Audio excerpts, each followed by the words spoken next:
राम राम मित्रों, मे भी आप किसी ऐसी ज़मीन पे पुश्त दर पुश्त मकान बना के रह रहे हो, मे भी आज़ादी के पहले से, या हो सकता है उसके भी पहले, 10वीं शताब्दी के भी पहले से, जब देश पे विदेशी आक्रमणकारी मुगलों आदि का आक्रमण हुआ था और उन्होंने देश पे कब्जा बनाया था। हो सकता है पीढ़ी दर पीढ़ी आप उस ज़मीन पे उस ज़माने से रहते रहे हों, लेकिन वक्फ बोर्ड के पास ऐसी संपत्ति है, ऐसा पावर है कि if they have a reason to believe कि ये संपत्ति वक्फ की हो सकती है, तो वो आपको खाली कराने की नोटिस दे सकते हैं। और सबसे बड़ी विडंबना ये है कि आप किसी अदालत में उस वाद को लेके नहीं जा सकते। आपको वक्फ बोर्ड के सामने ही प्रस्तुत होना पड़ेगा और वर्डन ऑफ प्रूफ भी आप ही पे है, यानी साबित भी आपको करना पड़ेगा कि आप की वो संपत्ति है। आपको कागज़ दिखाना पड़ेगा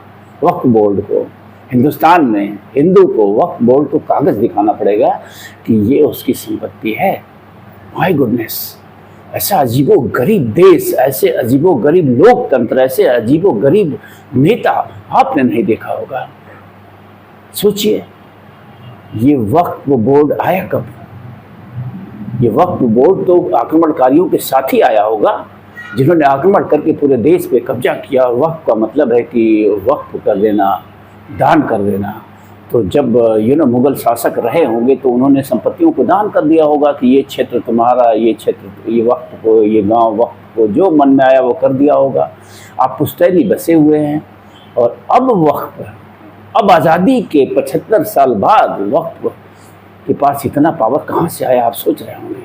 1954 में कांग्रेस ने जो है संसद द्वारा पारित अधिनियम के तहत वक्त को ये अधिकार दिए हैं। If they have a reason to believe, यानी उनके पास अगर उनको लग रहा है, अगर ऐसा सिर्फ लग रहा है कि ये पूरा का पूरा गांव कभी किसी ने वक्फ किया था, तो वो कहेंगे कि ये गांव उन्हें आप वापस कर दीजिए।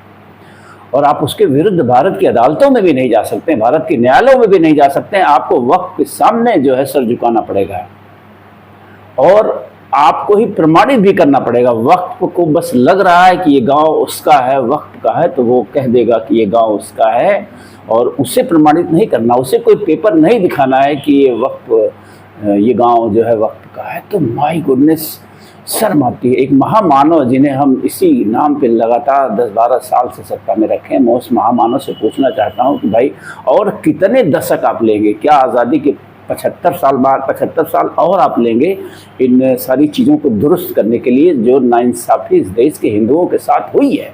आज़ादी के पहले भी हुई है, आज़ादी के बाद भी लगातार कांग्रेस जैसी पार्टियां करती रही हैं, वोट के तुष्टिकरण के नाम पे। तो आप ही सोचिए कि इस परिस्थिति में ऐसा वक्फ जिसे इस कांग्रेस ने इतना मजबूत, इतना ज़्यादा पावर दे के रखा, इसके पास कितनी संपत्तियां, अनलिमिटेड संपत्तियां। माना जा रहा है कि सेना और रेलवे के बाद इनके पास सबसे अधिक संपत्तियां। मैं आपको बताता हूं मोटा मोटा। पूरे बोर्ड में वक्फ के पास कुल 8,72,292 संपत्तियां हैं, जो 8 लाख एकड़ से ज़्यादा में फैली हुई हैं। My goodness, can you believe उस देश में जो हिंदुस्तान को आज़ादी के बाद हिंदुओं के लिए मिला था, उसमें वक्फ की ये स्थिति है। तो अब आप सोचिए कि वक्फ इस देश में रहना चाहिए या नहीं रहना चाहिए। वक्फ बोर्ड के नियमों में कड़े संशोधन किए जाने चाहिए, नहीं किए जाने चाहिए। आप पे ये निर्णय है, इसके लिए आवाज़ उठनी चाहिए। हर हिंदू के मुंह से आवाज़ निकलनी चाहिए कि भारत जो आज़ादी के बाद हिंदुओं के हिस्से में मिला था, वहाँ वक्फ बोर्ड रह कैसे गया? ये तो आज़ादी के तत्काल बाद इसे इरेज कर देना चाहिए था, ख़त्म कर देना चाहिए। क्या पाकिस्तान में कोई ऐसा बोर्ड है जो हिंदुओं की संपत्तियों की संरक्षा कर रहा है? और मैं आपको एक चीज़ और बता दूँ, भूल रहा हूँ कि वक्फ की अधिकांश संपत्तियाँ उन मुसलमानों की हैं जो आज़ादी के बाद भारत छोड़कर पाकिस्तान चले गए थे। उन्होंने वक्फ कर दिया था जाने से पहले साजिशन इन संपत्तियों को।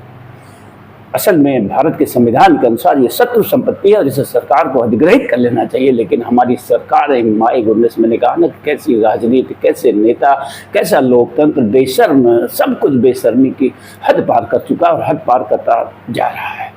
और ये महामानव भी 12 साल से बैठे हुए हैं। लग रहा है कि ये अभी उनको 25-30 साल और चाहिए इन चीज़ों में सुधार लाने के लिए।